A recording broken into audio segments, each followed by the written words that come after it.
Nakatakdang iproklama ngayong araw bilang minor basilica ang Our Lady of the Holy Rosary of Manaoag sa Pangasinan. Pangungunahan ni Manila Archbishop Luis Antonio Cardinal Tagle ang programa roon. May news to go si Joyce Segui ng GMA Dagupan. Joyce. Kara, isang pagpapala hindi lang para sa mga Pangasinense kundi maging sa sambayan ng Katolikong Pilipino ang paghirang sa Our Lady of Manaoag Shrine bilang isang minor basilica.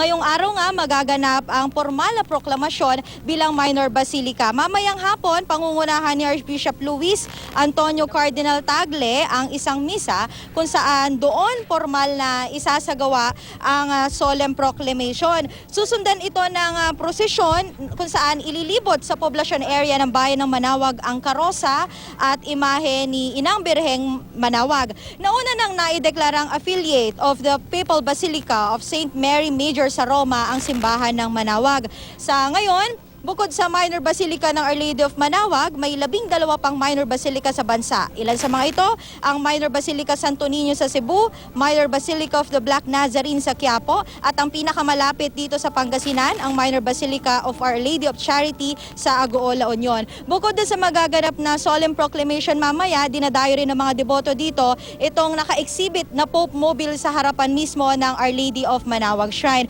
At kaugnay ng magaganap na aktibidad, makakasama natin ngayong umaga si Reverend Father Jerry Manlangit, ang prior ng Our Lady of Manaoag Shrine. Magandang umaga, Father Jerry. Magandang umaga sa iyo, Joy, at sa ating mga kapuso. Father, solemn proclamation ng minor basilica. Ano ho bang ibig sabihin nito?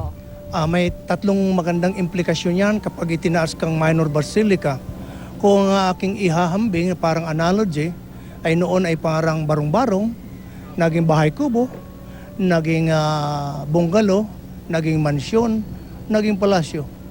Kumbaga sa infrastructure, tumaas na ang ating antas dahil nga sa taimtim at taglay na pananampalataya ng mga tao. Yan pinaka-rason bakit ganun.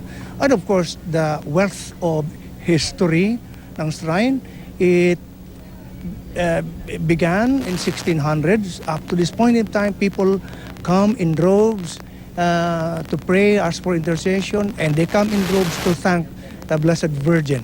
Pangalawa ay binibigyan tayo ng distinct privilege ng tinatawag sa simbahan ng plenary indulgence, na kung saan linilinis ang ating kasalanan. Kung sakali man tawagod tayo ng Panginoon, diretso tayo sa langit.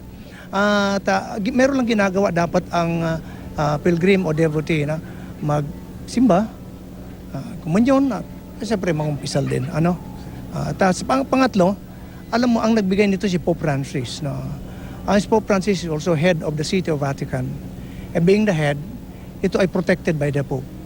It demands also, therefore, protection that must be recognized by all sectors, the government, institutions, and everyone. So protected by the Pope. And because of that, not only there is a local or national character, it has a global character. Father Jerry, ano po yung impact o significance ito sa bawat debotong Katoliko? Ay sigurado mas darami pa. Darami pang darami. As a matter of fact, for the last 2 years, people come in droves, they flock here. And even those who would like to take the exam, would like to go abroad, they come here, ask for help of the Blessed Virgin. They come back again thanking the Blessed Virgin. Maraming salamat si Reverend Father Jerry Manlangit, ang prior ng Our Lady of Manaoag Shrine. Balik sa'yo, Kara. Maraming salamat, Joyce Segui ng GMA Dagupan.